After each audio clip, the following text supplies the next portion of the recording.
So in lesson 1, we're going to consider why we need cryptography in the first place.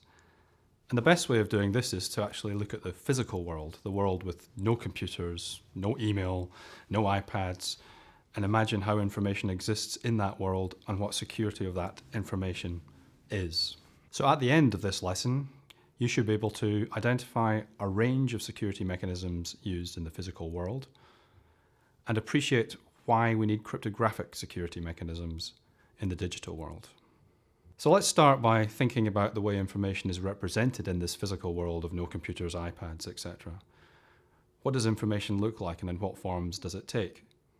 And two of the most obvious ones are the spoken word and information written down or represented physically in terms of objects. So what does security mean for that information?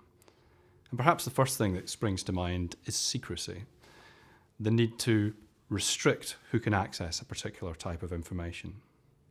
If we think about this for the spoken word, in the spoken word we can achieve secrecy by whispering, and we use the physical proximity of two people to restrict a conversation amongst only them. Similarly, if we have a meeting in a physical room, we shut the door, all those present in that room can hear the conversations that take place, people outside the room cannot. So we use physical presence often to guide secrecy. If information is written down, we have a range of techniques we use. We put letters in envelopes, we might put pieces of paper in a filing cabinet, and we might even lock that cabinet.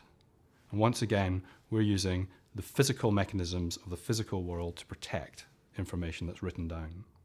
Okay, another security mechanism we want in the physical world is to make sure that information has not changed in any way, either deliberate or accidentally, since the time it was first created. And we have a raft of different techniques we use in the physical world to do this. Perhaps one of the most obvious ones is we stick a letter in an envelope and we seal that. Now, placing the letter in the envelope is obviously for secrecy reasons, but if you think about it, the actual seal on the envelope is basically a property which allows us to detect if someone has opened that and perhaps changed the contents. In olden times, they also used wax seals for a similar reason. There are all sorts of other mechanisms we use in the physical world. Take, for example, a 200 € note. This is information written down on a physical object, and it's covered with protection mechanisms, physical protection mechanisms, so that it cannot be forged and cannot be altered. It features watermarks. It features holograms. If you look carefully, there's a dark stripe down the central area of this note, and that itself is a physical security mechanism. And even the way the note feels is designed to detect changes and to detect forgery. Another physical security mechanism we use is the handwritten signature. We place our signature on documents in all sorts of situations. Interestingly, this means lots of different security properties, but one thing we often take it to mean is that the person who signed this document attests that the information in that document is correct and has not changed. Now, that may not be the case, but we use signatures in that context a lot. And there are other security mechanisms. Think again about the need to identify somebody. We might identify somebody by their face, visually. We identify people by the sound of their voice. But there are many times we need to identify somebody that we don't know. So take, for example, the reception desk in an office or a hotel. Somebody presents themselves, you need to take a decision. Do you admit this person or do you not? And we use all sorts of proxies to decide whether this is an appropriate pass or not. We ask people to present a passport, a driving license, maybe even a letter of welcome. So we use all these different security mechanisms in the physical world to make information safe. So we've given a few examples of isolated mechanisms we use for securing physical information, but we also rely a lot on context.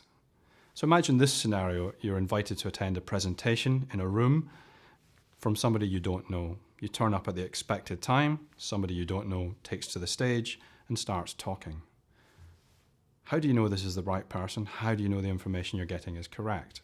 Well, the short answer is you don't, of course, but we're relying on a lot of context.